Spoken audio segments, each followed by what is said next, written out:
திறமை இல்லாத ஒரு மனுஷனுக்கு திறமைகளை கொடுத்து ஞானியாக்குறது கர்த்தருக்கு லேசான காரியம். புறக்கணிக்கப்பட்ட ஒரு மனுஷனை எடுத்து அவனை அழகுபடுத்துவது நான் ஆராதிக்கிற தேவனுக்கு லேசான காரியம். நான் தீர்க்க தரிசனமா சொல்றேன், இந்த சத்தத்தை கேட்கிற யாரோ ஒருத்தர் நீங்க அப்படி தூரம் ஒதுங்கி ஒதுங்கி போகலாம், எனக்கு ஞானமே இல்லைன்னு நீங்க சொல்லலாம். ஆனா ஆண்டவர் சொல்றார், இல்ல மகனே, இல்ல மகளே, மனுஷனுக்கு ஞானத்தை கொடுக்கிறவர் கர்த்தர். உங்களுக்கு ஞானத்தை கொடுக்கிறதற்கு வல்லவராய் இருக்கிறார். உங்களை விட தேறினவர்கள் இல்லை என்கிற அளவிற்கு உங்களையும் என்னையும் ஞானியாக்குறதற்கு. இந்த சத்தத்தை கேட்கிற யாராவது ஒருத்தர், ஒருவேளை இந்த காரியம் உங்களுக்கு வருத்தமா இருக்கலாம், அந்த காரியம் உங்களுக்கு பயமா இருக்கலாம், அந்த காரியத்துல உங்களை விட நேர்த்தியாய் செய்கிற நிறைய பேர் உங்களுக்கு முன்னாடி சவால் விட்டு கொண்டு நிற்கலாம். ஆனா ஆண்டவர் சொல்லுகிறார், கர்த்தர் உங்களுக்கு ஞானத்தை தரப்போகிறார், அந்த காரியத்தை செய்கிறதுக்கு புத்தியை தரப்போகிறார். அந்த பிரச்சனையை கையாளுவதற்கு ஆண்டவர் இதுவரைக்கும் உங்களோடு கூட படித்தவர்களை விட, பட்டம் பெற்றவர்களை விட, அனுபவசாலிகளை விட ஆண்டவர் உங்களுக்கு ஒரு விசேஷித்த ஞானத்தை அந்த இடத்திலே தந்து உங்கள் தலைகளை கர்த்தர் நிமிர பண்ணுவேன் என்று வாக்கு கொடுக்கிறார். எந்த காரியத்தை குறித்து நீங்கள் ஜெபித்துக் கொண்டிருக்கிறீர்களோ, எந்த காரியத்தை குறித்து நீங்கள் எதிர்பார்த்து கொண்டிருக்கிறீர்களோ, அந்த காரியத்திலே ஆண்டவர் ஒரு அற்புதத்தை உங்களுக்காக கர்த்தர் செய்வாராக. கரங்களை அசைத்து ஒரு ஹல்லேலூயா, சத்தமாய் ஒரு ஹல்லேலூயா. நான் ஆராதிக்கிற தேவன் மிகவும் நல்லவர். ஆமென். அவர் நம்பத்தக்கவர், அவர் உண்மை உள்ளவர், அவர் எனக்காக யாவையும் செய்து முடிக்கிறவர். ஆமென். வேதத்தை நாம் திறந்து நேரடியாக ஆண்டவருடைய வார்த்தைக்கு நேராய் நாம் கடந்து போகிறோம். எல்லாரும் வேதத்தை திறந்து 2 ராஜாக்களின் புஸ்தகம் 4ஆம் அதிகாரத்தினுடைய 11வது வசனத்திலிருந்து ஒரு சில வசனங்களை நம்ம வாசிக்க போகிறோம். 2 ராஜாக்கள் 4வது அதிகாரம் 11வது வசனத்திலிருந்து ஒரு சில வசனங்களை வாசிக்க போறோம். ஒரு நாள் அவன் அங்கே வந்து அந்த அறை வீட்டிலே தங்கி அங்கே படுத்து கொண்டு இருந்தான். அவன் தன் வேலைக்காரனாகிய கேயாசை நோக்கி, இந்த சூனேமையாளை அழைத்து கொண்டு வா என்றான். அவளை அழைத்து கொண்டு வந்தான். அவள் அவனுக்கு முன்பாக நின்றாள். அவன் கேயாசியை பார்த்து, இதோ இப்படிப்பட்ட சகல கரிசனையோடும் எங்களை விசாரித்து வருகிறாயே, உனக்கு நான் என்ன செய்ய வேண்டும்? ராஜாவினிடத்திலாவது சேனாதிபதியினிடத்திலாவது உனக்காக நான் பேச வேண்டிய காரியம் உண்டோ என்று அவளை கேட்டான். அதற்கு அவள், என் ஜனத்தின் நடுவிலே நான் சுகமாய் குடியிருக்கிறேன் என்றாள். அவனுக்கு செய்ய வேண்டியது என்னவென்று கேயாசியை அவன் கேட்டதற்கு அவளுக்கு பிள்ளை இல்லை, அவன் புருஷனும் பெரியவனாய் இருக்கிறான் என்றாள். கர்த்தருடைய பிள்ளைகளே, இன்றைக்கு இந்த ஞாயிற்றுக்கிழமை ஆண்டவருடைய சமூகத்திலே வார்த்தைக்காக ஜெபித்த போது இந்த சூனேமியாள் அப்படின்ற ஒரு சகோதரி, இது ஒரு கனம் பொருந்திய ஸ்திரீ, ஒரு மிகப்பெரிய பணக்காரியான ஸ்திரீ, அந்த ஊர்ல இருக்கிறதுலே ரொம்ப வசதியான எல்லாருடைய மதிப்பையும் பெற்ற ஒரு குடும்பம் தான் இந்த சூனேமியாள் என்கிற இவளுடைய குடும்பம். ஆனா இந்த சூனேமியாளுடைய ஒரு 4 விதமான ஞானம் என்னுடைய இருதயத்தை ரொம்ப ஆச்சரியப்படுத்தினது. ஒரு பெண்மணிக்குள்ளே, ஒரு பெண்ணுக்குள்ளே இவ்வளவு பெரிய ஞானம் புறப்பட்டதனால் தன்னுடைய வீட்டை காப்பாற்றினார்கள், தன்னுடைய கணவனாரை காப்பாற்றினார்கள், தன்னுடைய மனைவியை காப்பாற்றினார்கள், தன்னுடைய எதிர்காலமே அவர்களுக்கு ஆசீர்வாதமாக இருந்தது. இந்த உலகத்திலே ஆண்டவர் வேதத்தில் ரொம்ப அழகா எழுதி வைத்திருக்கிறார், ஞானமே முக்கியம், ஞானத்தை சம்பாதி, நீ என்னத்தை சம்பாதித்தாலும் புத்தியை சம்பாதித்துக்கொள். இந்த உலகத்தில் ஒரு ஆண்டவருடைய பிள்ளைகளுக்கு தேவையானது ஒன்று என்ன அப்படின்னா, ஞானம் என்கிறது ரொம்ப அவசியமான ஒன்று. நம்ம அப்பா ஞானம் இல்லாமல் இருக்கலாம், நம்ம அம்மா ஞானமாய் வாழாமல் இருக்கலாம், அவர்களுக்கும் ஞானத்துக்கு ரொம்ப தூரமா இருக்கலாம். ஆனால் நான் நம்புகிறேன், உங்களில் ஒருவன் ஞானத்தில் குறைவுள்ளவனாய் இருந்தால் யாவருக்கும் சம்பூரணமாய் கொடுக்கிற, ஒருவரையும் கடிந்து கொள்ளாத அந்த தேவன் நம்மை ஞானத்தினால் நிரப்புவதற்கு கர்த்தர் வல்லவராயிருக்கிறார். வேதத்திலே சாலமோன் என்கிற ஒரு சின்ன வயதுள்ள ராஜாவினுடைய மகன், அவன் கையிலே கொடுக்கப்பட்டிருக்கிற பொறுப்பு ரொம்ப பெரிய பொறுப்பு, நிறைய காரியத்தை செய்ய வேண்டியது இருக்கிறது. ஆனால் ஆண்டவர் அந்த சின்ன வயசிலே அவனுக்கு கொடுத்த அந்த ஞானத்தினால அவனுக்கு முன்பாக அப்படிப்பட்ட ஒரு ராஜா எழும்பினதில்லை, அதற்கு பின்பு அப்படிப்பட்ட ஒரு ராஜா எழும்பினதில்லை என்கிற அளவிற்கு கர்த்தர் அவனை கீர்த்தியும் புகழ்ச்சியுமாய் கர்த்தர் வைத்தார். ஒரு தேவனுடைய பிள்ளை ஆண்டவரிடத்தில் நீங்க தவறாம ஜெபிக்க வேண்டியது என்னன்னா, ஆண்டவரே நீர் எனக்கு ஞானத்தை தாரும். சில சூழ்நிலைகளை ஆண்டவர் நமக்கு கொண்டு வருவார், சில பிரச்சனைகளை ஆண்டவர் நமக்கு அனுமதிப்பார். அந்த பிரச்சனை வேண்டாம் ஆண்டவரே அப்படின்னு நம்ம சொல்ல முடியாது, இந்த பிரச்சனையை நீங்க எடுத்துருங்க ஆண்டவரே அப்படின்னு நம்ம ஜெபம் பண்ண முடியாது. ஆனா அதற்கு மாறாக இந்த பிரச்சனையை நான் எப்படி கையாளணும், எப்படி நடத்தி கொண்டு போகணும், இந்த வேலை ஸ்தலத்தில் நான் எப்படி இருக்கணும்ன்ற ஞானத்தை மட்டும் நீங்கள் கேட்பீர்களே ஆனால் நான் நம்புகிறேன், ஞானிகளை வெட்கப்படுத்த பைத்தியங்களை தெரிந்து கொண்ட அந்த கர்த்தர் உங்க வேலை ஸ்தலத்தில் உங்கள் தலையை கர்த்தர் உயர்த்துவார். ஆகாது என்று சொன்ன அந்த இடத்திலே கர்த்தர் உங்களை தலைக்கு மூளைக்கல்லாய் கர்த்தர் வைக்கிறதற்கு கர்த்தர் வல்லவராய் இருக்கிறார். எந்த இடத்திலே உங்களால் முடியாது என்று நீங்கள் ஓரம் கட்டப்பட்டீர்களோ அதே இடத்துல அத்தனை பேரும் மதிக்கிற அளவிற்கு ஆண்டவர் கொண்டு வந்து நிறுத்துவார். நமக்கு தேவையான ஒன்று என்ன அப்படின்னு சொன்னா, ஆண்டவரே நீர் எனக்கு ஞானத்தை தருவீராக. நம்முடைய தேவன் சம்பாதிக்கிறதுக்கு நமக்கு ஞானத்தை கொடுக்கிறவர், நம்முடைய தேவன் நம்ம ஏமாந்து போகாமல் இருப்பதற்கு நமக்கு ஞானத்தை கொடுக்கிறவர், நம்முடைய தேவன் நமக்கு முன்பாக இருக்கிற தரிசனங்களை நிறைவேற்றுவதற்கு ஞானத்தை கொடுக்கிறவர். நான் நம்புகிறேன் எல்லாவற்றையும் செய்வதற்கு என்னை ஞானத்தினால் நிரப்புகிறதற்கு கர்த்தர் வல்லவராய் இருக்கிறார். இன்றைக்கு இந்த சத்தத்தை கேட்கிற யாராவது ஒருத்தர், ஒருவேளை இந்த காரியம் உங்களுக்கு வருத்தமா இருக்கலாம், அந்த காரியம் உங்களுக்கு பயமா இருக்கலாம், அந்த காரியத்துல உங்களை விட நேர்த்தியாய் செய்கிற நிறைய பேர் உங்களுக்கு முன்னாடி சவால் விட்டு கொண்டு நிற்கலாம். ஆனா ஆண்டவர் சொல்லுகிறார், கர்த்தர் உங்களுக்கு ஞானத்தை தரப்போகிறார், அந்த காரியத்தை செய்கிறதுக்கு புத்தியை தரப்போகிறார். அந்த பிரச்சனையை கையாளுவதற்கு ஆண்டவர் இதுவரைக்கும் உங்களோடு கூட படித்தவர்களை விட, பட்டம் பெற்றவர்களை விட, அனுபவசாலிகளை விட ஆண்டவர் உங்களுக்கு ஒரு விசேஷித்த ஞானத்தை அந்த இடத்திலே தந்து உங்கள் தலைகளை கர்த்தர் நிமிர பண்ணுவேன் என்று வாக்கு கொடுக்கிறார். நம்புறவங்க கரங்களை மேல தட்டி, இயேசுவே உம்முடைய ஞானத்தினால், உம்முடைய ஞானத்தினால் ஜெபம் பண்ணுங்க. அப்படியே என் பிள்ளையை உங்க ஞானத்தினால் நிரப்பும், என் மகனை உடைய ஞானத்தினால் நிரப்பும், என் மகளை உடைய ஞானத்தினால் நிரப்பும். அறிவு இல்லை அப்படின்னு திட்டின அந்த பிள்ளைக்கு ஒரு ஞானத்தை கர்த்தர் தரப்போகிறார். இவனால ஒன்றும் பண்ண முடியாதுன்னு சொன்ன அந்த பிள்ளைக்கு ஆண்டவர் ஞானத்தை கர்த்தர் தரப்போகிறார். ஆண்டவர் சொல்லுகிறார், உங்களை விட படித்தவர்களை விட பல மடங்கு கர்த்தர் உங்களை ஞானியாய் மாற்றுவேன் என்று கர்த்தர் வாக்கு கொடுக்கிறார். Thank you Jesus. Hallelujah. கல்வி அறிவில்லாதவர்களை ஞானவான்களாய் மாற்றுவது நான் ஆராதிக்கிற தேவனுக்கு லேசான காரியம். விசுவாசிக்கிறீங்களா இல்லையா? திறமை இல்லாத ஒரு மனுஷனுக்கு திறமைகளை கொடுத்து ஞானியாக்குறது கர்த்தருக்கு லேசான காரியம். புறக்கணிக்கப்பட்ட ஒரு மனுஷனை எடுத்து அவனை அழகுபடுத்துவது நான் ஆராதிக்கிற தேவனுக்கு லேசான காரியம். நான் தீர்க்க தரிசனமா சொல்றேன், இந்த சத்தத்தை கேட்கிற யாரோ ஒருத்தர் நீங்க அப்படி தூரம் ஒதுங்கி ஒதுங்கி போகலாம், எனக்கு ஞானமே இல்லைன்னு நீங்க சொல்லலாம். ஆனா ஆண்டவர் சொல்றார், இல்ல மகனே, இல்ல மகளே, மனுஷனுக்கு ஞானத்தை கொடுக்கிறவர் கர்த்தர். உங்களுக்கு ஞானத்தை கொடுக்கிறதற்கு வல்லவராய் இருக்கிறார். உங்களை விட தேறினவர்கள் இல்லை என்கிற அளவிற்கு உங்களையும் என்னையும் ஞானியாக்குறதற்கு ஹல்லேலூயா கர்த்தர் நல்லவராய் இருக்கிறார். வேதத்துல பலவிதமான மனிதர்களுடைய ஞானங்கள் ரொம்ப ஆச்சரியமா இருக்கும். அவங்க ஞானமா செய்கிறது. யோசேப்புனுடைய ஞானம் பார்த்தீங்கன்னா அவ்வளோ ஞானமாய் செயல்படுவார். அதே போல மோசே ஞானமாய் நடப்பார். இப்படி தேவனால் பயன்படுத்தப்பட்ட நிறைய பாத்திரங்கள் பாருங்க, சில சூழ்நிலைகளை ஞானமா தப்புவிப்பாங்க. நீங்க தாவீதை எடுத்து பாருங்க, எவ்வளோ பெரிய பராக்கிரமசாலி. ஒரு நாளில் சவுலுக்கு முன்பாக, கோலியாத்திற்கு முன்பாக அவ்வளவு தைரியமா நின்னவன், ஆனா அந்நிய நாட்டு ராஜாவிடத்துல போறான் பாருங்க.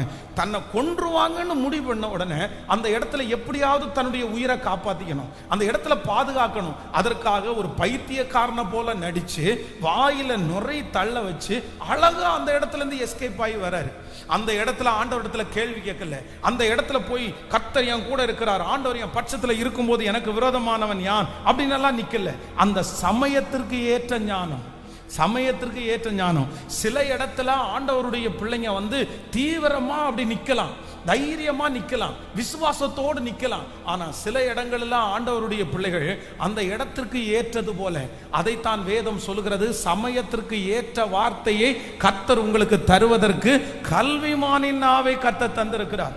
எல்லா பிரச்சனையும் நீங்க ஒரே போல நீங்க கையாள முடியாது, எல்லா சூழ்நிலையும் நீங்க ஒரே மாதிரி கையாள முடியாது. இதற்கு ஒரு மிகப்பெரிய உதாரணம் என்னன்னா மோசே. கர்த்தர் முதலாவதாக மோசேயை பார்த்து இந்த ஜனங்களுக்கு தண்ணீர் வேண்டும் என்று சொல்லும் போது ஆண்டவர் சொல்வாரு, இந்த கண்மலையை அடி தண்ணீர் வரும் ஆண்டவர் சொல்வாரு. உடனே அந்த கண்மலையை அடிக்கும் போது தண்ணீர் வரும்.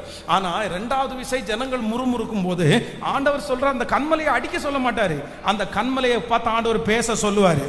அப்போ கண்மலையை பார்த்து பேச சொல்லி அவன் அடிச்சுட்டான். ஏற்கனவே அவனுக்கு அடிச்சுதான் பழக்கம், அடிச்சுதான் தண்ணீர் வந்துச்சு. ஆனா இந்த டைமும் அந்த கண்மலையை பார்த்து பேச சொல்லி அவன் அடிக்கும் போது தண்ணீர் வந்துச்சு. ஆனா ஆண்டவர் ரொம்ப கோவப்பட்டாரு. அவனுக்கு பேச தானே சொன்னேன், நீ செய்யல, அதனால நீ வந்து கானான் தேசத்துக்குள்ள போக மாட்டேன்னு சொன்னார். அப்போ ஆண்டவருடைய பிள்ளைகளே, ஒவ்வொரு பிரச்சனைக்கும் நமக்கு ஒவ்வொரு விதமான ஞானம் தேவை. சில இடத்துல தாழ்ந்து போகிறது தான் ஞானம், சில இடத்துல தைரியமாய் நிற்கிறது தான் ஞானம், சில இடத்துல பேசாம இருக்கிறது ஞானம், சில இடத்துல பேசுவது தான் ஞானம், சில இடத்துல உட்காருகிறது ஞானம், சில இடத்துல விட்டுட்டு ஓடி போறது ஞானம். இது எல்லாவற்றையும் அந்தந்த நேரத்திற்கு மனுஷன் உட்கார்ந்து சொல்லி கொடுக்க முடியாது, இல்லைன்னா ஏற்கனவே இருக்கிற அனுபவத்தில் நம்ம செய்ய முடியாது. அது யாரு நடத்துவார்னா கர்த்தர் ஒருவரே நம்மை நடத்துவார். ஹல்லேலூயா. கைகளை அப்படியே மேல உயர்த்தி சொல்லுங்க, எனக்கு அந்த ஞானம் தேவை, சமயத்திற்கு ஏற்ற ஞானம் தேவை. சொல்லுங்க, ஆண்டவருடைய பிள்ளைகள் சொல்லுங்க, ஏசப்பா சமயத்திற்கு ஏற்ற ஞானம். வாலிப தங்கச்சிக்கு ஒரு ஞானம், வாலிப தம்பிக்கு ஒரு ஞானம், அந்த டைமுக்கு என்ன பண்ணணும்ன்ற ஞானம் எங்களுக்குள்ள வெளிப்படட்டும் ஆண்டவரே, வெளிப்படட்டும் ஆண்டவரே. அந்த சூழ்நிலைக்கு நான் என்ன செய்யணும்ன்ற ஞானத்தை கர்த்தர் எனக்கு தருவீராக ராஜா. ஆண்டவரே, பேச வேண்டிய நேரத்தில் மட்டும்தான் நான் பேசணும், பேசக்கூடாததுக்கு நான் பேசக்கூடாது. என்னுடைய ஞான குறைவினால் நான் எத்தனையோ இழந்துட்டேன், நான் எத்தனையோ நஷ்டப்பட்டுட்டேன், நான் எத்தனையோ ஏமாந்துட்டேன், நான் நிறைய ஆசீர்வாதத்தை தவற விட்டுட்டேன். ஆனா இன்னைக்கு பாஸ்டர் செய்தி கொடுத்துட்டே இருக்கும்போது ஒரு மகிமை என் மேல கடந்து வந்து, இனி என்னுடைய ஞான குறைவினால் எதையுமே நான் இழக்காதபடிக்கு, சொல்லுங்க, என் பிள்ளை இழக்காதபடிக்கு இப்பொழுது அந்த பரலோக ஞானத்தினால் எங்கள் பிள்ளைகள் ஒவ்வொரு வரையும் நீர் நிரப்புகிறதற்காய் ஸ்தோத்திரம், ஸ்தோத்திரம், ஸ்தோத்திரம். ஆண்டவருக்கு ரொம்ப பிடிக்கும் நீங்க ஜெபிக்கிற ஜெபத்துல. ஆண்டவருக்கு ரொம்ப பிடிச்ச ஜெபம் என்னன்னா, நீங்க ஞானத்தை கேட்டீங்கன்னா ஏசப்பாவுக்கு ரொம்ப பிடிக்கும். நீங்க ஏமாறுறது ஆண்டவருக்கு விருப்பம் இல்லை, நீங்க கைகட்டி நிற்பது ஆண்டவருக்கு விருப்பம் இல்லை, நீங்க துக்கத்தோட அந்த காரியத்தை விடுறது ஆண்டவருக்கு விருப்பம் இல்லை. ஆண்டவர் நம்மளை ஞானமாய் நடப்பதற்கு ஏசப்பா பிள்ளைங்க ஞானிகளை தான் இருக்கணும். ஆமேன். எத்தனை பேர் ஆமோதிக்கிறீர்கள்? உலகத்திலே இருக்கிற ஒளியின் பிள்ளைகளை விட நீங்களும் நானும் எப்படி இருக்கணும்னா ஞானமா இருக்கணும். ஒளியின் பிள்ளைகள் எவ்வளவு ஞானமா இருக்காங்க, எவ்வளவு ஞானமா இருக்காங்க. ஒரு இடத்துல வந்து ஒரு அட்வான்ஸை கொண்டு போய் கொடுக்க, ஒரு காசு, ஒரு 70 ரூபான்னு வச்சுக்கலாம் அந்த பொருள். அப்போ அந்த 70 ரூபா பொருளை இன்னும் செஞ்சு கொடுக்கல, அதனுடைய அட்வான்ஸ் கொடுக்க போறோம். அப்போ அந்த 70 ரூபாய் வாங்குற அந்த பர்சன் சொல்றாரு, 70 ரூபாவும் நீங்க தந்துடுறீங்களா, 70 ருபீஸே நீங்க கொடுத்துறீங்களா அப்படின்னு சொல்லும்போது என் கூட வந்து அந்த பிரதர் சொல்றாரு, பாஸ்டர் 70 ரூபாயும் கொடுக்க வேண்டாம், 40 ரூபாய் இல்லைன்னா 30 ரூபாய் கொடுங்க, மற்றதை வந்து அவங்க செஞ்சு முடிச்சதுக்கு அப்புறம் நம்ம கொடுத்துடலாம். உதாரணத்துக்கு 70 ரூபான்னு சொல்றேன். அப்போ ஏன் அப்படி சொல்றீங்க பிரதர்? அவர் தான் நம்பிக்கைக்குரியவராச்சே, அவர் தான் பண்ணி கொடுத்துறேன்னு சொல்லிட்டாரு, என்னைக்குனாலும் நம்ம தானே காசு கொடுக்கணும், இன்னைக்கு அந்த காசு நம்மகிட்ட இருக்குல்ல, கொடுத்துட வேண்டியதானே. உடனே அவர் சொல்றாரு, இல்ல பாஸ்டர், நீங்க 70 ரூபாவும் கையில கொடுத்துட்டீங்கன்னா இனி நீங்க அவருக்கு அடிமை, அவர் என்ன சொல்றாரோ அதான் கேட்கணும். 2 நாள் லேட் ஆகும்னா அமைதியாக தான் போகணும். ஆனால் அதே நேரத்தில் 30 ரூபா அவருடைய கையில் இருந்து 40 ரூபா உங்கள் கையில் இருந்துச்சுன்னா அவர் செஞ்சு முடிச்சுட்டு உங்களை கூப்பிடுவார். இல்லைன்னா நீங்கள் தான் அவரை கூப்பிட வேண்டியது இருக்கும். அதனால நீங்கள் என்ன வாருங்கன்னா, அட்வான்ஸ் மட்டும் கொடுங்க பாஸ்டர், அது போதும், அது முடிச்சதுக்கப்புறம் நம்ம கொடுத்து வாங்கிக்கலாம். எனக்கு ரொம்ப ஆச்சரியமா இருந்துச்சு. பாருங்க, அந்த சின்ன இடத்துல, அந்த சின்ன விஷயத்துல அந்த மைண்டை புரிஞ்சுக்கிட்டு அப்படி செயல்படுகிறது. அப்போ ஆண்டவருடைய பிள்ளைகளே, நீங்களும் நானும் எந்த இடத்துலையும் ஏமாந்து போகாம இருக்கிறதுக்கு ஆண்டவர் ரொம்ப விரும்புறாரு. ஆண்டவர் ரொம்ப விரும்புறாரு. இதுவரையிலும் ஒருவேளை நீங்கள் ஏமாந்து போயிருக்கலாம். ஆனா நான் இந்த பலிபீடத்துல ஜெபத்தோடு இந்த செய்தியை கொடுக்கிறேன். கர்த்தர் உங்க வாழ்க்கையில ஏமாறாதபடி, உங்க குடும்பத்தில் ஏமாறாதபடி, திருமண வாழ்க்கையில ஏமாறாதபடி கர்த்தர் உங்களை கிருபையாய் கர்த்தர் காப்பாற்றுவாராக. ஹல்லேலூயா. இந்த சூனேமியாள் அப்படின்னா, இந்த சூனேமியாவுடைய 3 விதமான ஞானம் எனக்கு ரொம்ப ஆச்சரியமா இருந்துச்சு. அதை வேதத்தில் வாசிக்கலாம். முதலாவதாக நம்பர் 1 வாசிக்கலாம். நீங்கள் 9வது வசனத்தை வாசிக்கலாமா? 9வது வசனத்தை வாசிக்கலாம். 4ஆம் அதிகாரம் 2 ராஜாக்கள் 4ஆம் அதிகாரத்தினுடைய 9வது வசனத்தை வாசிக்கலாம். அவள் தன் புருஷனை நோக்கி, இதோ நம்மிடத்தில் எப்பொழுதும் வந்து போகிற தேவனுடைய மனுஷனாகிய இவர் பரிசுத்தவான் என்று காண்கிறேன். அடுத்த வசனத்தை கூட வாசிக்கலாம். நாம் மெத்தையின் மேல் ஒரு சிறிய அறை வீட்டை கட்டி அதனால் அவருக்கு ஒரு கட்டிலையும் ஒரு மேஜையையும் ஒரு நாற்காலியையும் ஒரு குத்து விளக்கையும் வைப்போம். அவர் நம்மிடத்தில் வரும்போது அங்கே தங்கலாம் என்றார். நன்றாய் கவனிங்கள் ஆண்டவருடைய பிள்ளைகளே. எலிசா தீர்க்கதரிசி அடிக்கடி இந்த சூனேமியால் இருக்கிற அந்த ஊருக்கு அவர் ஊழியத்துக்காக வர்றாரு. அப்போ அவர் ஊழியத்திற்காக வரும்போது இந்த ஊர்லயே இந்த மனுஷியினுடைய வீடு ரொம்ப பெரிய வீடு. அப்படின்னா மெத்தையிலே ஒரு வீட்டை கட்டி ஒரு நாற்காலியை வாங்கி ஒரு கட்டில போட்டு ஒரு குத்து விளக்க வச்சு ஒரு ரூமை கட்டி கொடுக்கிற அளவிற்கு இந்த சூனியம்யாள் குடும்பத்துக்கு நல்ல வசதி இருக்குது. அவங்க வசதி உள்ளவங்க. ஆனா இந்த எலிசா தீர்க்கதரிசி அடிக்கடி வரும்போது அந்த வீட்டில் என்ன பண்றாருன்னா, கொஞ்ச நேரம் உட்கார்ந்து சாப்பிட்டுட்டு அவர் போகிறது வழக்கம். ஆனா இந்த மனைவி என்ன சொல்றாங்க, சூனேமியாள் என்ன சொல்றாங்க அப்படின்னு சொன்னா, எப்பா இவர் அடிக்கடி நம்ம வீட்டுக்கு வர்றாரு, அடிக்கடி சாப்பிட்டுட்டு அவர் போறாரு. ஆனா நான் என்ன பண்றேன் அப்படின்னு சொன்னா, அடிக்கடி நம்மிடத்தில் வந்து போகிற இந்த தேவனுடைய மனுஷன் யார் அப்படின்னு பார்க்கிறேன் அப்படின்னு சொன்னா, பரிசுத்தவான் என்று காண்கிறேன். அவர் பரிசுத்தவானாய் இருக்கிறதுனால நம்ம என்ன பண்ணுவோம்னா, நம்முடைய வீட்டினுடைய மாடியில ஒரு ரூமை கட்டி அவருக்கு அங்க ஒரு கட்டில போட்டு ஒரு மேஜையை போட்டு ஒரு குத்து விளக்க போட்டு ஒரு நாற்காலியை வச்சு அவர் எப்பொழுதுமே ரெஸ்ட் எடுக்கிறது மாதிரி பண்ணிடுவோமான்னு தன்னுடைய கணவனாரிடத்தில் கேட்டு அதை செய்கிறார். எனக்கு ரொம்ப பிடிச்சது என்ன அப்படின்னு சொன்னா, இந்த எலியா தீர்க்கதரிசி இந்த எலிசா தீர்க்கதரிசி எலியாவை விட 2 மடங்கு அற்புதத்தை வாங்கினவர். எலிசா தீர்க்கதரிசி மிகப்பெரிய ஊழியக்காரர். அவர் மூலமாய் ஆண்டவர் பெரிய பெரிய அற்புதத்தை செய்திருக்கிறார். ஆனால் அந்த எலியாவுக்கு கைக்கு தாரை வார்த்தவர் தான் இந்த எலிசா. இப்ப இந்த எலிசா இந்த எலியா எடுத்துக்கொள்ளப்படும் போது உனக்கு என்ன வேணும்னு கேட்டா, உங்களிடத்திலே இருக்கிற வரம் எனக்கு 2 மடங்கு வேணும்னு கேட்கிறார். அதனால இப்ப எலிசாவை விட எலியா 2 மடங்கு அதிகமான அபிஷேகம் பெற்றவர். அவருடைய துண்டுல அற்புதம் நடக்குது, அவர் நடக்கும்போது அற்புதம் நடக்குது, அவர் வாயை திறந்த அற்புதம் நடக்குது, அவர் அடிக்கடி வருகிறார், பரிசுத்தவானா இருக்கிறார், அவர் நல்ல செய்தி கொடுக்கிறார்.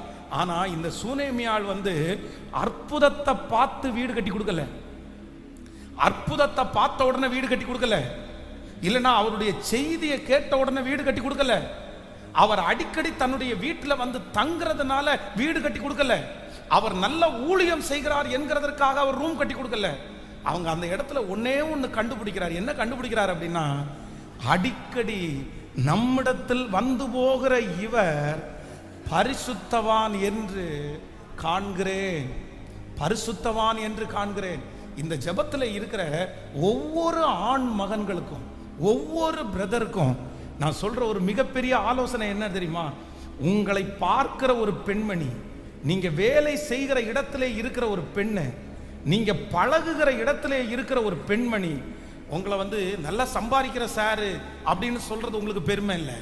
இல்லைன்னா இந்த சார்ட்ட ரொம்ப காஸ்ட்லியான கார் இருக்குது அப்படின்னு சொல்றது பெருமை இல்லை. இல்லைன்னா இந்த சார் பயங்கரமான டேலண்ட் பர்சன் அப்படின்னு சொல்றது அல்ல. உங்களை பார்த்து என்ன சொல்லணும் அப்படின்னு சொன்னா, எந்த பெண்மணியும் உங்களை பார்த்து இவர் ஒரு பரிசுத்தவான் அப்படின்னு சொல்ற அந்த சொத்தை நீங்க சம்பாதிக்கணும். அந்த இடத்துல நீங்க இருக்கணும். இவர் ஹோலி. நீங்க பெண்களை சாதாரணமா நீங்க நினைச்சிடாதீங்க, சும்மா என்னமோன்னு நினைச்சிடாதீங்க. இந்த உலகத்திலேயே சில மனிதர்களை அவங்க ஜாலியா பேசலாம், சிரிக்கலாம். அவங்க சிரிக்கிறத வச்சு, ஜாலியா பேசுறத வச்சு, அவங்க உங்கள்கிட்ட சோசியலிசமா இருக்கிறத வச்சு அவங்கள நீங்க முடிவு பண்ணிட முடியாது. நான் நம்புறேன், உங்களுடைய வாழ்க்கையிலேயே அவங்க உங்களை எங்க பார்ப்பாங்க அப்படின்னு சொன்னா, நான் பேசுகிற இந்த பர்சன் பரிசுத்தவான் என்கிற ஒரு லிஸ்ட்ல நீங்க வந்துட்டீங்கன்னு வச்சுங்களேன், அதற்கு பிறகு அந்த பெண்ணுடைய நம்பிக்கை நீங்க சம்பாதிக்க முடியும். அதே நேரத்தில் அவர்கள் உங்களை ஒரு உன்னதமான இடத்துல அவங்க வச்சிருவாங்க. ஒவ்வொரு ஆண் மக்களும் உங்களை அன்பாய் கேட்கிறேன், ஒரு பெண்ணிடத்திலே நீங்கள் சம்பாதிக்க வேண்டியது ஒண்ணு என்ன தெரியுமா? இதுவரைக்கும் நீங்க தவறி இருக்கலாம், இதுவரைக்கும் அநேக இடத்துல இதை குறித்து நீங்க ஒரு கெட்ட சாட்சியை நீங்க ஏறெடுக்கலாம். ஆனா ஒண்ணு நீங்க நினைச்சுக்கோங்க, இன்னைக்கு ஒரு தீர்மானம் எடுங்க. என்ன தீர்மானம் அப்படின்னா, உங்களோடு கூட வேலை பார்க்கிறவங்க, உங்களோடு கூட படிக்கிறவங்க, உங்களோடு கூட பழகுற ஒரு பெண்ணிடத்துல நீங்க ஒரு பேரை நீங்க சம்பாதிச்சிடணும். என்ன பேர் சம்பாதிச்சிடணும் அப்படின்னு சொன்னா, இவர் பரிசுத்தவான்.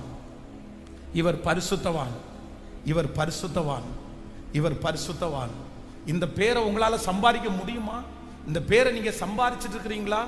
உங்களுடைய பார்வை, உங்களுடைய பேச்சு, உங்களுடைய வாட்ஸ்அப் மூலமாய் நீங்கள் அனுப்புகிற செய்தி, இது எல்லாம் எந்த அளவுக்கு இருக்குது? இந்த இடத்துல தீர்க்கதரிசியை வேதம் சொல்லுகிறது, அவங்க என்ன பண்றாங்கன்னா டெஸ்ட் பண்றாங்க. அவருடைய வெளி தோற்றத்தை வைத்து அவருக்கு ரூம் கட்டி கொடுக்கல, அவருடைய வெளி ஊழியத்தை வைத்து அவருக்கு உதவி செய்யறதுக்கு விரும்பல. முதல்ல அவங்க என்ன கண்டுபிடிக்கிறாங்கன்னா, அவர் பரிசுத்தவானா? ஒரு உண்மையான ஒரு தேவனுடைய பிள்ளைக்கு இருக்க வேண்டிய முதல் ஞானம் என்ன அப்படின்னு சொன்னா, சுத்தி இருக்கிற எல்லாவற்றையும் பார்க்கிறதை விட ஒரு மனுஷனை நம்புறதுக்கு முன்னாடி, உங்க கூட இருக்கிறவங்களை நம்புறதுக்கு முன்னாடி, அவர் கார் வச்சிருக்கிறாருன்னு இல்ல, பைக் வச்சிருக்கிறாருன்னு இல்ல, என்ன நீங்க கண்காணிக்கணும் அப்படின்னு சொன்னா, அவர் பரிசுத்தவானா அப்படின்றத நீங்க பார்க்கணும். வாலிப தம்பி தங்கச்சிக்கு ஒரு நல்ல எச்சரிப்பை சொல்றேன். உன் வாழ்க்கையில சில நேரத்துல உன்னுடைய வாழ்க்கை துணையை நீ தேர்ந்தெடுக்கும் போது, இல்ல யாரையாவது ஒருத்தர் நீ விரும்பிட்டு இருக்கல, இல்ல பேசிட்டு இருக்கிறன்னா கூட, உன்னுடைய வாழ்க்கையில உன்னை பார்த்து நான் சொல்றேன், உன் ஸ்கூல்ல ஃபர்ஸ்ட் ரேங்க் அவன் எடுக்கிறவரா இருக்கலாம், இல்லைன்னா நீ படிக்கிற காலேஜ்ல அவன் கோல்டு மெடலிஸ்டா இருக்கலாம், யாரா வேணாலும் இருக்கலாம், அவன் வர கார் ரொம்ப காஸ்ட்லியா இருக்கலாம். ஆனா நீங்க கண்டுபிடிக்க வேண்டியது என்ன தெரியுமா? அந்த பர்சன் பரிசுத்தவானா? இன்றைக்கு உங்களிடத்துல பேசுகிற அந்த பர்சன் இன்னொரு இடத்துல நாளைக்கு பேச மாட்டார்ன்றதுக்கு என்ன இருக்குது? இன்னைக்கு உங்கள்கிட்ட இப்படி பழகுற அந்த பர்சன் இன்னொருத்த இடத்துல நாளைக்கு பழக மாட்டாங்கன்றது நீங்க எதை வச்சு சொல்ல முடியும்? இன்னைக்கு நிறைய வாலிப பிள்ளைகள், பசங்க கெட்டு போறது எதுல தெரியுமா? வேற எதையுமே பார்க்கறது இல்லை, பேச்சை தான் பார்ப்பாங்க, செயல்பாடை தான் பார்ப்பாங்க. ஆனா இந்த சூனேமியாவுக்குள்ள ஒரு ஞானம் வெளிப்படுகிறது. என்ன வெளிப்படுது அப்படின்னு சொன்னா, என்னதான் இருந்தாலும் நான் அவரை நோட் பண்ணிட்டே வரேன். அவர் பாயை திறந்து தீர்க்க தரிசனத்தை சொன்ன உடனே அவ்வளவுதான், இவர் பெரிய ஊழியக்காரரு. இன்னைக்கு நிறைய பேர் நஷ்டப்படுறது எதனால தான் நஷ்டப்பட்டிருக்காங்க தெரியுமா? கிறிஸ்தவர்கள் நிறைய பேர் பாதிக்கப்படுகிறது உலகத்திலே இருக்கிறவர்களாலே அல்ல, கிறிஸ்தவர்களால தாங்க பாதிக்கப்படுறாங்க. சர்ச்சுக்கு வர்றவங்களால தாங்க பாதிக்கப்படுறாங்க. ரொம்ப அழகா பேசுறாங்க, கர்த்தர்னு பேசுறாங்க, ஆண்டவருடைய அற்புதத்தை பேசுறாங்க. சிலருடைய சாட்சியை கேட்டா அவ்வளோ பிரமிப்பா இருக்கும், அவ்வளவு சாட்சியை சொல்றாங்க. ஆனா உள்ளுக்குள்ள அவ்வளவு வஞ்சகத்தை வச்சு ஏமாத்தி எத்தனை பேர் ஏமாறுறாங்க தெரியுமா? ரொம்ப ஜாக்கிரதை. இன்னைக்கு இந்த போட்டோ எடுக்கிறதுக்கு நிறைய பேருக்கு ஆசை, தப்பு இல்லை. நீங்க ஒரு ஊழியக்காரனோட சேர்ந்து போட்டோ எடுக்கிறது, தெரிஞ்சவங்களோட சேர்ந்து போட்டோ எடுக்கிறது, இதெல்லாம் ஒரு எவிடன்ஸ். என்னைக்காவது ஒரு நாள் அது நமக்கு சந்தோஷமா இருக்கும் அந்த போட்டோஸ் எல்லாம். ஆனா இன்னைக்கு நிறைய பேர் இந்த உயர்ந்த கொஞ்சம் சமுதாயத்தில் மேலா இருக்கிற நபர்களோட போட்டோ எடுத்துக்குவாங்க. எதுக்கு போட்டோ எடுத்துக்குவாங்க அப்படின்னு சொன்னா, யாரையாவது ஒருத்தரை பார்க்கும்போது இந்த போட்டோவை காமிச்சு என்ன சொல்லுவாங்க தெரியுமா? நான் இவருக்கு ரொம்ப டியரு, நான் இவருக்கு ரொம்ப நெருக்கமானவன், நான் இவருக்கு ரொம்ப முக்கியமானவன். ஒரு விஷயம் அந்த பலிபீடம் இருக்கும்போது ஒரு சின்ன வயசுல இருக்கிற ஒரு ஊழியக்காரர் இடத்துல சொன்னார், இந்த மாதிரி நான் ஒரு நாள் உங்க சர்ச்சை பார்க்கணும்னு வரட்டுமா, நீங்க இருப்பீங்களா அப்படின்னு கேட்டாரு. நான் சொன்னேன் தாராளமா வாங்கன்னு சொன்னேன். அவர் வர்ற நாள்ல நான் இல்லை. அப்போ நான் அவர் வர்ற நாளிலே இல்லை, நானும் அவர் வந்திருக்கிறாரு, வந்துட்டு பார்த்துட்டு போயிருக்கிறாரு, எதுவுமே எனக்கு தெரியல. ஒரு 7-8 நாள் தாண்டி ஒருத்தர் எனக்கு ஒரு போட்டோ அனுப்பினாரு. என்ன போட்டோ அனுப்பினாருன்னா, போட்டோவில் கீழே சொல்லியிருந்தாரு, பாஸ்டர் இவருக்கு உங்க திருச்சபையில எப்போ நீங்க பிரசங்கம் பண்ற வாய்ப்பை கொடுத்தீங்க அப்படின்னு கேட்டிருந்தாரு. அந்த போட்டோவை பார்த்தா இதே பலிபீடத்துல அவர் மைக்க பிடிச்சிட்டு ஹல்லேலூயா அப்படின்னு சொல்ற மாதிரி ஒரு போட்டோ, அவர் ஜெபம் பண்றது மாதிரி ஒரு போட்டோ, கையை விரிக்கிறது மாதிரி ஒரு போட்டோ. அவர் என்ன பண்ணிட்டார் அப்படின்னு சொன்னா, நான் இல்லாத டைமே இங்க பலிபீடத்துல நின்று ஒரு பையனை கையோட ஒரு கேமராமேனை கூட்டிட்டு ஃபுல்லா போட்டோ எடுத்து ஃபேஸ்புக்லயும் இன்ஸ்டாகிராம்லயும் போட்டு விட்டார். என்ன போட்டிருக்காருன்னா, அதுல பாஸ்டர் பென்ஸை அவங்களுடைய திருச்சபையை மீட் பண்ணது அது உண்மை பொய்யையும் சொல்லாம உண்மையும் சொல்லாம. சிலர் அவ்வளவு டெக்னிக்கா இருப்பாங்கல்ல, நான் பாஸ்டர் பென்ஸ் அவருடைய அந்த திருச்சபைக்கு போய் பார்த்தது எனக்கு ரொம்ப சந்தோஷமா இருக்குன்னு அதுல போட்டிருக்காரு. ஆனா பாக்குறவங்க எல்லாம் கீழே என்ன கமெண்ட் பண்ணிருப்பாங்கன்னா, பரவாயில்ல அங்க ஆண்டவர் கூட்டிருந்தாரா, அங்க உங்களை பயன்படுத்தி இருக்கிறாரா, ரொம்ப சந்தோஷம். ஆனா இங்க அவர் பயன்பட்டது எங்கன்னு நினைக்கிறீங்க? கேமராவுக்கு முன்னாடி மட்டும்தான் பயன்பட்டாரு, வேற எதுக்குமே பயன்படலை. அப்போ என்ன அப்படின்னு சொன்னா, இன்றைக்கு இருக்கிற நிறைய மனிதர்களுக்கு ஒருவேளை அவங்க பைபிளே எடுத்துட்டு வந்தாலும், அவங்க பிரசங்கமே பண்றவங்களா இருந்தாலும், அவங்க மூலமா பிசாசு துரத்தப்பட்டாலும், அவங்க மூலமா அற்புத அடையாளங்கள் நடத்தப்பட்டாலும், ஒரு தேவனுடைய பிள்ளை அவங்கள பார்க்க வேண்டிய முதல் ஞானம் என்ன தெரியுமா? அவங்க பரிசுத்தவான்களா, அவங்க பரிசுத்தவான்களா? இந்த பார்வை நீங்கள் பிள்ளைகளை திருமணம் பண்ணி கொடுக்கும் போது கூட அப்படிதான். உங்க பிள்ளைக்கு ஒரு பொண்ணை எடுக்கும் போதோ பையனை எடுக்கும் போது கூட அப்படிதான். ஒரு மனுஷனுடைய வாழ்க்கையில ஒன்னே ஒண்ணு மட்டும் கடைசி வரைக்கும் நிற்கும். எது நிற்கும் அப்படின்னு சொன்னா, பணம் இருக்கிறவனோட வாழ்ந்துட முடியும்னு நினைக்காதீங்க. ஆனா பரிசுத்தம் உள்ள ஒரு பர்சனோட கண்டிப்பாக கடைசி வரைக்கும் வாழ முடியும். உங்க மனைவி பரிசுத்தம் உள்ள மனைவியா இருப்பாளே ஆனால், உங்களுடைய கணவனார் பரிசுத்தமுள்ள ஒரு கணவனா இருப்பாரானால், நான் நம்புறேன் அவர் ஒண்ணுமே பண்ணாட்டா கூட பரிசுத்தம் சகல ஆசீர்வாதங்களையும் நிச்சயமாய் கொண்டு சேர்க்கும். இந்த உலகத்திலே கடினமான ஒன்று பரிசுத்தமாய் வாழ்வதுதான். அப்படிப்பட்ட பரிசுத்தமான வாழ்க்கையை வாழ்வதற்கு முயற்சி எடுக்கிறவர்கள் எங்கிருந்தாலும் நிச்சயமாய் ஆசீர்வதிக்கப்படுவார்கள். கைகளை அசைத்து ஒரு ஹல்லேலூயா, கைகளை அசைத்து ஒரு ஹல்லேலூயா. பக்கத்துல கையை பிடிச்சு சொல்லுங்க, ஃபர்ஸ்ட் ஞானம் பரிசுத்தவான்களா என்று கண்டுபிடிக்கிறது தான் ஞானம். ஆமோதிக்கிறீர்களா? நீங்க பழகுறவங்க, நீங்க பேசுகிறவங்க, நீங்க நம்புறவங்க, நீங்க பணம் கடன், சிலர்லாம் பணத்தெல்லாம் கடன் வாங்கி கொடுக்குறாங்க, கடைசியில் ஏமாந்து போய் நிற்கிறாங்க. அவ்வளவு வருத்தமா இருக்குது பாருங்க. காரணமே இல்லாம இவங்க சாப்பிடாம, இவங்க செலவு பண்ணாம வாங்குற பணத்தை எல்லாம் இன்னொருத்தருக்காக கடன் கட்டுறது அப்படின்றது எவ்வளவு மன வருத்தத்துக்குரிய செயல். எப்படி கஷ்டமா இருக்கும். இந்த சத்தத்தை கேட்கறவங்க கூட யாரோ ஒருத்தர் அப்படி இருக்கலாம். பாஸ்டர், இன்னொருத்தர் ஏமாத்திட்டு போன கடனை நான் கட்டிட்டு இருக்கிறேன் பாஸ்டர். இன்னொருத்தருக்கு ஜாமீன் நின்று இன்னைக்கு ஏமாத்திட்டு போயிட்டார், நான் கடனை கட்டிட்டு இருக்கிறேன் பாஸ்டர். ஆண்டவருடைய பிள்ளைகளை ஒன்று நினைத்துக் கொள்ளுங்கள், யார் உங்களிடத்துல கடன் கேட்டாலும் இன்னொருத்தரிடத்துல இருந்து கடன் வாங்கி கொடுக்கிற அளவுக்கு இயேசுவை விட பெரிய இறக்க குணம் உள்ளவர்களா மாறாதீங்க. உங்கள்கிட்ட ஒருத்தங்க கேட்கிறாங்களா, உங்களால முடியுமா? 1000 ரூபாய் கேட்கிறாங்களா, ஆனா உங்கள்கிட்ட 100 ரூபாய் இருக்கா, 100 ரூபாய் கொடுங்க. எங்கிட்ட இப்ப இவ்வளவுதான்ப்பா இருக்குது, எங்கிட்ட இவ்வளவுதான்ப்பா கொடுக்க முடியும், இதுக்கு மேல உங்களுக்கு கொடுக்கணும் அப்படின்னா அப்படி கொடுங்க. ஆனா நீங்க ஜாமீன் நின்று ஐயோ நல்லவராச்சே, ஐயோ இப்படி ஆயிடுச்சே, நீங்க அவருக்காக பரிதாபம் பார்த்து இந்த இடத்துல அவர் நிக்க வேண்டிய இடத்துல நீங்க நின்னுட்டீங்கன்னா, நான் நம்புறேன் யாரா இருந்தாலும் அவர்கள் ஏமாற்றி விட்டால் உங்களால சமாதானமா வாழ முடியாது. உங்க கிறிஸ்தவ வாழ்க்கையே நிலைகுலைஞ்சு போயிடும். நிறைய ஆண்டவர் பிள்ளைகள் மேல நீங்க வச்சிருக்கிற நம்பிக்கை எடுபட்டு போயிடும். அதனால தயவு செய்து உதவி செய்யுங்க, தப்பு இல்லை. இறக்க குணம் உங்களுக்கு இருக்கட்டும், தப்பு இல்லை.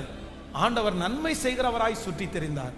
ஆனா நீங்க பாதிக்கப்படுற அளவிற்கு, நாளைக்கு அந்த மனுஷன் குறுக்கே திரும்பிட்டான்னா நீங்க படுகிற அளவிற்கு எந்த கமிட்மெண்ட்லயும் நீங்க சிக்காதீங்க. அப்படிப்பட்ட ஒரு கமிட்மெண்ட் உங்களுக்கு தேவையில்லை. அப்படி அவங்க தப்பா நினைச்சிட்டு போறாங்க, அப்படி அவங்க நம்மளை வெறுத்துட்டு போறாங்க. அப்படி ஒரு ரிலேஷன்ஷிப்பு, அப்படி ஒரு ஃப்ரெண்ட்ஷிப்பு கண்டிப்பாக நமக்கு அவசியமே இல்லை.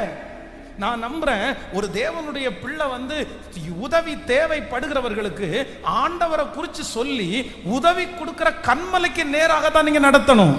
உதவி செய்கிற தேவனுக்கு நேராக தான் நடத்தணும். ஆனா நீங்க குறுக்கு வழியில நின்னுட்டு நீங்க ஒரு நாள் அவங்களுக்கு என்ன பண்ணிடக்கூடாதுன்னா, நீங்க கிறிஸ்துவா மாறிடக்கூடாது, நீங்க இயேசுவா மாறிடக்கூடாது. நீங்க அவர்களுடைய வாழ்க்கையிலே எல்லா தேவைகளையும் உங்களால சந்திக்க முடியாது.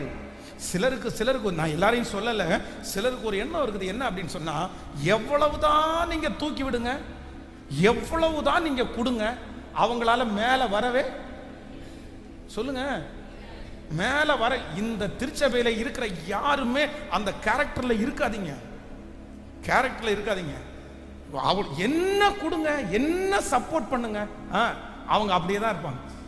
நம்மகிட்ட எப்படி கை நீட்டுறாங்களோ அப்படிதான் இன்னொருத்தரையும் கை நீட்டுவாங்க, அப்படிதான் 10 பேர்ட்டையும் கை நீட்டுவாங்க. ஆனா வாலிப தம்பிகளுக்கு தங்கச்சிகளுக்கு சொல்றேன், ஆண்டவர் உங்களுக்கு உதவி அனுப்புவார் மகன். உங்களுக்கு நீங்க ஏறி போகிறதுக்கு சில ஏணி படிகளை ஆண்டவர் உங்களுக்கு தருவாரு. ஆனா நீங்க ஒண்ணு நினைக்கணும், அவ்வளவுதான், முடிஞ்ச வரைக்கும் கூடுமான வரைக்கும் அந்த டைமிங் மட்டும்தான். அதற்கு பிறகு நீங்க யாரை தான் சார்ந்து கொள்ளணும்னா, கர்த்தர் ஒருத்தரை மட்டும்தான் சார்ந்து கொள்ளணும், தேவன் ஒருவரை மட்டும்தான் சார்ந்து கொள்ளணும். ஏன்னா உங்களை நிவர்த்தியாய் நடத்துகிறது, உங்களை பெருக பண்ணுகிறது கர்த்தரை தவிர வேற யாரும் உங்களை எட்டாத உயரத்தில் கொண்டு போய் நிறுத்த முடியாது. இன்னொருத்தர் இப்ப பாருங்களேன், ஒருத்தருக்கு குழந்தையே இல்லை, அவங்களுக்கு நிறைய சொத்து இருக்குதுன்னு வச்சுங்களேன். அப்போ சிலருடைய ஐடியா என்ன அப்படின்னு சொன்னா, இவங்களுக்கு சொத்தே இல்ல, இவங்க என்ன பண்ண போறாங்க, நம்ம அவங்க வீட்டுல போய் அடாப்ட் ஆகி, நம்ம அவங்க வீட்டுல போய் அவங்களுடைய தேவைக்காக நீங்க போய் உதவி செய்கிறத தப்புன்னு சொல்லல. ஆனா அந்த பணத்தினுடைய, அவங்க இறந்து போயிட்டாங்கன்னா அந்த சொத்தினுடைய அந்த விஷயத்தை வச்சு நீங்க போய் அவங்களுக்கு ஹெல்ப் பண்ண வேண்டாம்னு சொல்றேன். நான் என்ன நம்புறேன்னா, அவங்க கொடுத்து நீங்க வாங்கி சாப்பிட்றத நீங்க வெக்கமா நினைச்சிட்டு, கர்த்தர் உங்க கையை ஆசீர்வதித்து பெருக பண்ணி உங்களை வளர்த்து உங்களை ஆளாக்கி, ஏன் ஆண்டவர் உங்களை ஆசீர்வதிக்க முடியாது? ஆமென். அதற்காக நீங்க வெட்கப்படணும். 4 பேர் உங்கள்கிட்ட பேசுவாங்க, அவன் அந்த வீட்டில் இந்த மாதிரி போய் வேலை செய்யறதுக்கு காரணம் என்ன தெரியுமா, அந்த சொத்துக்காக தான் போய் நிற்கிறான், அந்த காருக்காக தான் போய் நிற்கிறான். இந்த பேச்செல்லாம் நமக்கு எதுக்குங்க, நமக்கு எதுக்கு? நான் நம்புறேன், என்னை விசாலத்திலே வைக்கிற கர்த்தர் என்னோடு கூட இருக்கிறார். கைகளை அசைத்து ஒரு ஹல்லேலூயா சொல்லலாம். என் கைகளை போருக்கும் என் விரல்களை யுத்தத்திற்கும் படிப்பிக்கிற கண்மலையாகிய கர்த்தர் இந்த கையை, பொத்தலான இந்த கையை ஆசீர்வாதமான கையாய் மாற்ற முடியும். எதிர்பார்க்கிற இந்த கையை ஆசீர்வாதமான கையாய் மாற்ற முடியும். என்னை பெருக பண்ணுவதற்கு என் தேவனுக்கு லேசான காரியம். என்னை பலப்படுத்துகிற கிறிஸ்துவினால் எல்லாவற்றையும் செய்ய எனக்கு பலன் உண்டு. ஹல்லேலூயா. கைகளை அசைத்து ஒரு ஹல்லேலூயா. ஸோ ஃபர்ஸ்ட் ஞானம், என்னுடைய வீட்டில் அவரை கொண்டு வச்சு மொட்டை மாடியில் ஒரு ரூமை கட்டி கொடுத்துட்டு வரும்போதெல்லாம் என் வீட்டில் தங்க வைக்கிறதுன்னா, அவருக்கு கண்டிப்பாக ஒரு குவாலிட்டி வேணும். என்ன குவாலிட்டி வேணும்னா, அவர் பரிசுத்தவான் என்று நான் டெஸ்ட் பண்ணினதுக்கு பிற்பாடு தான் என் வீட்டு மாடியில் அவருக்கு இடம். அவர் சாப்பிட்டுட்டு போட்டோம், அவர் ரெஸ்ட் எடுத்துட்டு போட்டோம், அவர் 3வது மனுஷனா இருந்துட்டு போட்டோம். பிரதர் சிஸ்டர், உங்க வாழ்க்கையில சில மனிதர்கள் வந்து சாப்பிட்டுட்டு போட்டோம், அவங்களுக்கு உதவி எல்லாம் நடக்கட்டும், எல்லாம் நடத்துங்க. ஆனா இன்டெப்தா உங்களுடைய வாழ்க்கையிலே சில ஆலோசனை கேட்கிற அளவிற்கு, உங்களுடைய வீட்டுக்குள்ள விடுற அளவிற்கு, உங்க வீட்டில் தங்க வைக்கிற அளவிற்கு ஒரு பர்சனை நீங்க அலோவ் பண்ணும்போது அந்த மனுஷனுக்கு என்ன குவாலிட்டி இருக்கணும் அப்படின்னு சொன்னா, அந்த மனுஷனுக்கு என்ன குவாலிட்டி இருக்கணும் அப்படின்னு சொன்னா, சத்தமா சொல்லுங்க. இன்னைக்கு இந்த ஜெபத்தில் இருக்கிற யாராவது ஒருத்தர் நீங்க உள்ள அவ்வளவு டீப்பா இல்ல அவ்வளவு இதுவா உங்களுடைய வீட்டில் யாரையாவது நீங்க அனுமதிச்சீங்கன்னா, நீங்க செக் பண்ணுங்க, ஒருவேளை அவர்களுக்குள்ள அந்த பரிசுத்தம் இல்லை அப்படின்னு சொன்னா, தயவு செய்து அவர்கள் நமக்கு அவசியமானவர்கள் அல்ல, அவசியமானவர்கள் அல்ல. நம்முடைய ரகசியங்களை பகிர்ந்துக்கிறோம் அப்படின்னு சொன்னா, நீங்க வந்து 100% பகிர்ந்துக்காம இருக்க முடியாதுன்னு நான் சொல்லலை. ஆனா நம்முடைய ரகசியங்களை சொல்லுகிற ஒரு மனுஷனுக்கு கண்டிப்பா என்ன இருக்கணும் அப்படின்னா, ஒரு குவாலிட்டி இருக்கணும். குவாலிட்டியே இல்லாத துன்மார்க்கத்தில் திரிகிற அசுத்த வாழ்க்கையிலே வாழ்கிற ஒரு பர்சன் இடத்துல நீங்க அவ்வளவு டீப்பா இருந்தீங்கன்னா, அவ்வளவு காரியத்தை கொடுத்தீங்கன்னா, கண்டிப்பா சொல்றேன், உங்களுடைய பிசினஸ்ல நீங்க பெரிய வெற்றியை அடைய முடியவே முடியாது. இந்த ஞானத்தை யார் எனக்கு தருகிறவர் என்றால், கர்த்தர் ஒருவரே உங்களுக்கு தருகிறவர். கையெல்லாரும் உயர்த்தி சொல்லுங்க பார்க்கலாம். இந்த சூனேமியாளுடைய முதல் ஞானம் எனக்கு வரட்டும் ஆண்டவரேன்னு கேளுங்க. சத்தத்தை உயர்த்தி கேளுங்க. யாராவது ஒருத்தர் ஒருவேளை என்ன டெஸ்ட் பண்ணாங்கன்னா, நான் அந்த லிஸ்ட்ல இருக்கணும் ஆண்டவரே. பரிசுத்தவான் என்ன பார்க்கிறவங்க, என்ன சுத்தி இருக்கிறவங்க ஒருத்தர் சாட்சி சொல்லணும். இங்க அடிக்கடி வந்துட்டு போறாரு, இந்த சர்ச்சில் இந்த இடத்துல உட்கார்ந்து இருக்கிறாரு, இந்த மனுஷன் இந்த மனுஷி பரிசுத்த வாட்டின்னு பார்க்கிறேன். பரிசுத்தவான் என்கிற வார்த்தை, அந்த வார்த்தையை நான் சம்பாதிக்கிறதற்கு ஆண்டவர் எனக்கு கிருபை தருவீராகன்னு கேளுங்க பார்க்கலாம் முழு பலத்தோடு. ஸ்தோத்திர ஆண்டவரே. சொல்லுங்க, அப்பா பார்த்து, இயேசுப்பா அந்த கிருபை எனக்கு உண்டாகட்டும். முழு பலத்தோட சொல்லுங்க, ஆண்டவரே அந்த கிருபை எனக்கு தருவீராகப்பா. கேளுங்க, ஆண்டவரிடத்துல கேளுங்க, அப்பா அந்த ஞானம் எனக்கு வெளிப்படட்டும். நான் அப்படிப்பட்டவர்களை அப்படி இல்லாதவங்களை நான் டீப்பா ஒரு நாள் கூட என்னுடைய ரகசியங்களை சொல்லி கொடுக்கிறதுக்கு, என்னுடைய ஆண்டவரே என்னுடைய ஆள் காரியத்திற்கு கண்டிப்பா நான் பயன்படுத்தாதபடி கர்த்தர் எனக்கு கிருபையை பாராட்டும். நன்றி அப்பா, நன்றி நன்றி நன்றி நன்றி நன்றி ஆண்டவரே, நன்றி. எங்களுக்கு ஞானத்தை கொடுக்கிறவர்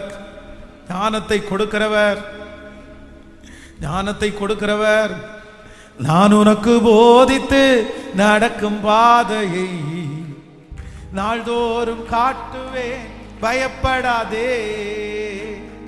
நான் உனக்கு போதித்து நடக்கும் பாதையை நாள்தோறும் காட்டுவேன், பயப்படாதே.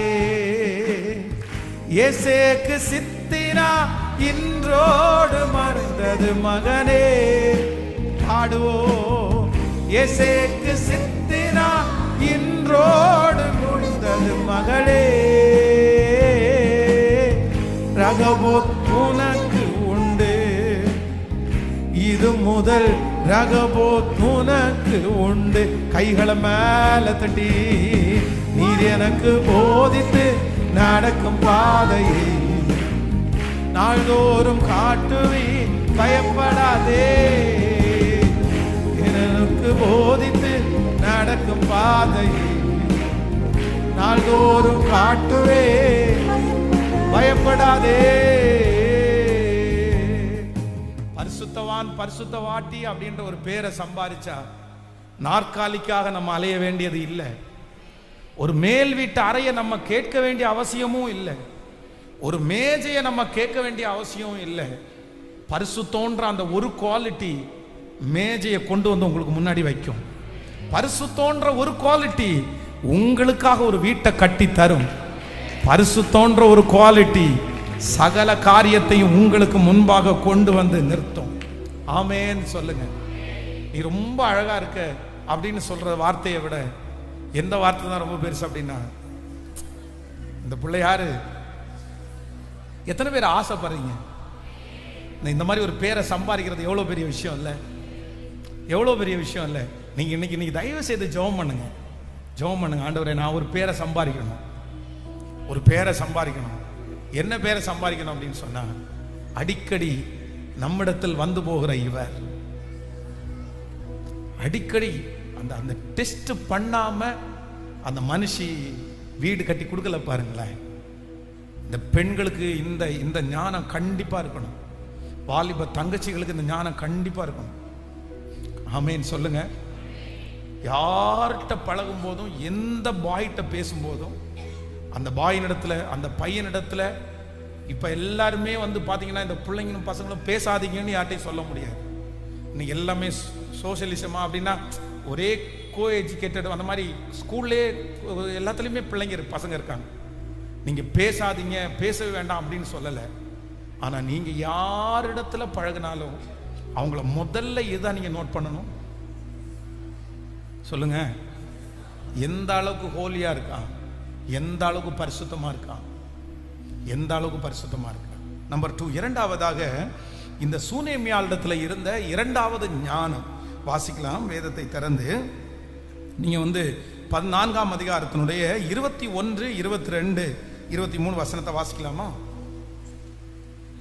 ஆமென். 24ஆம் அதிகாரம் 21 ஸ்தோத்திரம் 21 வாசிக்கலாம். அப்பொழுது அவள் ஏறி போய் அவனை தேவனுடைய மனுஷனின் கட்டில் மேல் வைத்து அவன் வைக்கப்பட்ட அறையின் கதவை பூட்டி கொண்டு போய் தன் புருஷனிடத்திற்கு ஆள் அனுப்பி, நான் சீக்கிரமாய் தேவனுடைய மனுஷன் இருக்கும் இடம் மட்டும் போய் வரும்படி வேலைக்காரரில் ஒருவனையும் ஒரு கழுதையும் எனக்கு அனுப்ப வேண்டும் என்று சொல்ல சொன்னாள். அப்பொழுது அவன், இது அமாவாசையும் அல்ல, ஓய்வு நாளும் அல்லவே, நீ இன்றைக்கு அவரிடத்திற்கு போக வேண்டியது என்ன என்று கேட்க சொன்னார். அதற்கு அவள், எல்லாம் சரிதான், நான் போக வேண்டியது இருக்கிறது என்று சொல்லி அனுப்பி கழுதையின் மேல் சேணம் வைத்து ஏறி தன் வேலைக்காரனை நோக்கி, இதை ஓட்டி கொண்டு போ, நான் உனக்கு சொன்னாலே ஒழிய போகிற வழியில் எங்கும் ஓட்டத்தை நிறுத்தாதே என்று சொல்லி புறப்பட்டு கர்மேல் பர்வதத்திலே இருக்கிற தேவனுடைய மனுஷனிடத்திற்கு போனாள். தேவனுடைய மனுஷன் தூரத்திலே அவளை வரக்கண்டு தன் வேலைக்காரனாகிய கேயாசியை பார்த்து, அதோ சூனேமியாள் வருகிறாள், நீ அவளுக்கு எதிர்கொண்டு ஓடி சுகமா இருக்கிறாயா, உன் புருஷன் சுகமா இருக்கிறானா, அந்த பிள்ளை சுகமா இருக்கிறதா என்று அவளிடத்தில் கேள் என்றான். அவள் சுகந்தான் என்று சொல்லி பர்வதத்தினிடத்தில் இருக்கிற தேவனுடைய மனுஷனிடத்தில் வந்து அவன் காலை பிடித்து கொண்டாள். அப்பொழுது கேயாசி அவளை விலக்கிவிட வந்தான். தேவனுடைய மனுஷன் அவளை தடுக்காதே, அவள் ஆத்துமா துக்கமா இருக்கிறது, கர்த்தர் அதை எனக்கு அறிவியாமல் மறைத்து வைத்தார் என்றான். கவனிங்க ஆண்டவருடைய பிள்ளைகளே, இந்த இடத்துல என்ன நடக்குது அப்படின்னு சொன்னா, இந்த சூனேமியாளுக்கு ரொம்ப வயது சென்றதுக்கு அப்புறம் கூட இவங்க 2 பேருக்குமே குழந்தை இல்லாம இருந்துச்சு. இப்போ இவருடைய கணவனார் வயது சென்றவர், இவங்க இப்போ ரூமை கட்டி கொடுத்தாச்சு. அந்த வீட்டில் அடிக்கடி எலிசா தீர்க்கதரிசி அப்படியே ஊழியத்தை முடிச்சுட்டு போயிட்டு இருக்கும்போது ஒரு நாள் கேட்கிறாரு, எப்பா இந்த அம்மாவுக்கு நம்ம என்ன செய்யணும், என்ன பண்ண முடியும், இந்த அம்மாவுக்கு ஏதாவது தேவை இருக்கான்னு சொல்லும்போது கேயாசி சொல்றாரு, இந்த மாதிரி அவளுக்கு குழந்தை இல்லை, அவருடைய கணவனாரும் ரொம்ப ஏஜ்டா இருக்கிறாருன்னு சொன்ன உடனே, சரி ஒரு 1 இயருக்குள்ள உனக்கு குழந்தை கிடைக்கும் அப்படின்னு சொன்ன உடனே அவங்களுக்கு ஒரு பையன் கிடைக்கும். இப்போ அந்த பிள்ளை இப்போ கொஞ்சம் வளர்ந்துச்சு. இப்போ அந்த பிள்ளையா அவங்க அப்பா வயல்வெளிக்கு கூட்டிட்டு போறாரு. இந்த வயல்வெளிக்கு கூட்டும் போது அந்த பிள்ளை என்ன சொல்லுதுன்னா, மத்தியான நேரம் வரும்போது சொல்லுது, என் தலை நோகுது அப்படின்னா, ரொம்ப எனக்கு தலை வலிக்குது, என்னை வீட்டுக்கு கொண்டு போன்னு சொல்லும் போது அவர் ஒரு ஆளை கூப்பிட்டு, இந்த மாதிரி உன் பிள்ளை தலை வலிக்குதுன்னு சொல்லுவான், நீ வீட்டுக்கு கூட்டிட்டு போன்னு சொல்லி அந்த அம்மா அந்த பிள்ளைய இப்ப வீட்டுக்கு கூட்டு வந்தாங்க. இந்த வீட்டுக்கு கூட்டிட்டு சரி இவனுக்கு எதனால இப்படி தலை வலிக்குது, கொஞ்சம் ரெஸ்ட் எடு, இல்லை சாப்பிடுறு அப்படின்னு சொல்றதுக்குள்ள அவ்வளவு தவம் இருந்து அத்தனை ஆசீர்வாதமாய் வயசான நேரத்தில் கிடைச்ச அந்த புள்ளை என்ன பண்ணிச்சு அப்படின்னா, அங்க செத்து போயிடுச்சு. இவங்களுக்கு ஒண்ணுமே புரியல, என்ன தலை நோவுதுன்னா, மத்தியானம் தலைவதிக்குன்னா நல்லா இருந்த குழந்தை, நல்லா சாப்பிட்ட குழந்தை, வேலைக்கு ஓடி ஆடி விளையாண்ட பிள்ளை, அப்பா கூட வயல்வெளிக்கு போன பிள்ளை, இப்ப திடீர்னு தலை நோவுதுன்னு சொல்லி அந்த பிள்ளை இறந்து போயிருச்சு. உடனே இந்த சூனேமியாள் அந்த பிள்ளையை எடுத்து தூக்கி, இந்த ஊழியக்காரன் இருந்தார் பாருங்க, அந்த கட்டில கொண்டு போய் அந்த பிள்ளைய படுக்க வச்சுட்டு தன்னுடைய கணவனாருக்கு ஒரு செய்தி அனுப்புறாங்க, எனக்கு இந்த மாதிரி ஒரு வாகனம் வேணும், எனக்கு கொஞ்சம் ஏற்பாடு பண்ணுங்க, நான் உடனே ஐயாவை போய் பார்க்கணும் அப்படின்னு. உடனே அவர் கேட்கிறாரு, இன்னைக்கு அமாவாசையும் இல்லை, ஸ்பெஷல் ப்ரேயர் எதுவும் இல்லை, நீ எதுக்கு போய் ஐயாவை பார்க்க போற அப்படின்னு சொன்ன உடனே, அதெல்லாம் உங்களுக்கு ஒன்றும் புரியாது, இதெல்லாம் வேண்டாம் அப்படின்னு சொல்லிட்டு ஸ்ட்ரெயிட்டா எங்க போறாங்கன்னா நேரா ஐயாவை பார்க்க போறாங்க, மலைக்கு. இப்போ போற வழியில அவர் கண்டுபிடிச்சாரு. கேயாசி கேட்கிறாரு, என்ன எல்லாரும் நல்லா இருக்கிறீங்களான்னு கேட்டாரு. கேட்ட உடனே அவர்கிட்டையும் என்ன பண்ணலன்னா, எதையும் சொல்லாம வேதம் சொல்லுகிறது தீர்க்கதரிசியினுடைய காலில் போய் விடுறாங்க. உடனே ஏன் இப்படி விடுறீங்க, தள்ளி நில்லுங்க அப்படின்னு சொல்லும்போது அவன் தீர்க்கதரிசி சொல்றார், இல்ல அவர் ரொம்ப துக்கத்தில் இருக்கிறார், ரொம்ப வருத்தத்தில் இருக்கிறார்.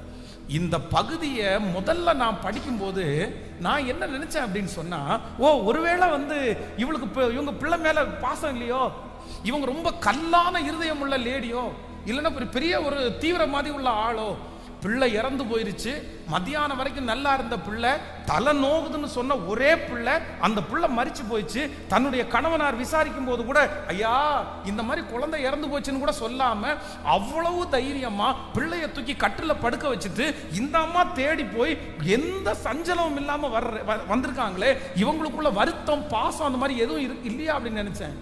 ஆனா எலிசா தீர்க்கதரிசி சொல்றாரு, அவளை தடுக்காத, அவளுடைய ஆத்துமா துக்கமா இருக்குது, அதை கர்த்தர் எனக்கு மறைத்து வைத்திருக்கிறார்.